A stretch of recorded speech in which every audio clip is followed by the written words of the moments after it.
does it work for you when you build worlds and build characters? Do you like actually physically draw it and then write about it, or it's just a figment of your imagination and it stays there, and every time you write it, you sort of close your eyes or whatever to imagine it while you're writing it? How does it work for you?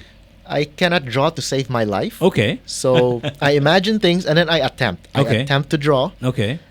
And it's usually stickman figure. Okay. And then I just write descriptions along the sides of my quote unquote illustrations. Mhm.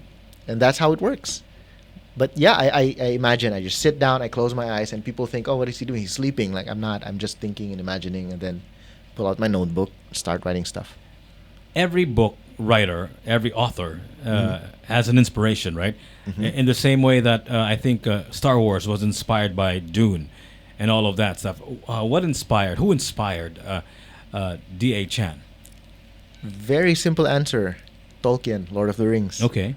So that was is still until now a go-to for me.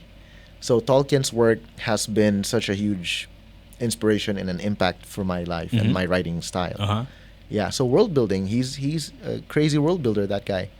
And if you read Lord of the Rings, not watch the movies, like actually read the books, it's very different. There's a very different tone, very different feel, very different vibe.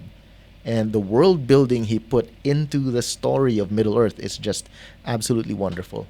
You know, we are all influenced by our environment, right? We are influenced by our world, the actual real world that we inhabit. And what comes out of it, especially in whatever craft you have, maybe in painting or in, being a radio personality, being a singer or an author, you can't help but get influenced by your environment, your world.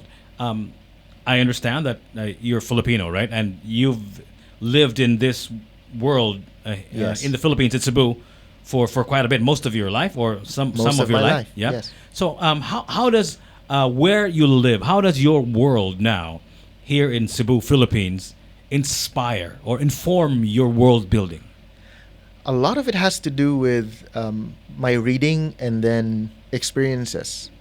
I've been fortunate enough to travel to different countries, but at the same time, we live in an archipelago. We live in a city where there are so many beaches, and so one of the things that I tried to do, especially writing book 2 now, which focuses more on the Atlanteans, is we went scuba diving, we went free diving, and I have a phobia towards sharks.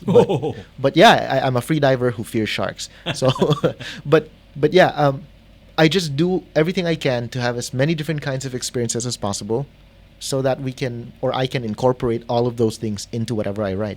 So does the Cebu or the Philippines, the world that you inhabit, seep into your inspiration? And can you see it? Can you read it? Absolutely. Give me an example from the book. Well, I don't want to give any spoilers, but Okay. there's a major city, Philippine city, that there's a place in a major city in the Philippines that Okay. I end up destroying in the book. Unveiling a more beautiful world.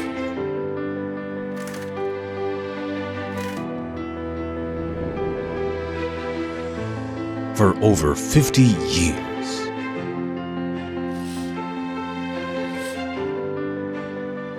curtains, unlimited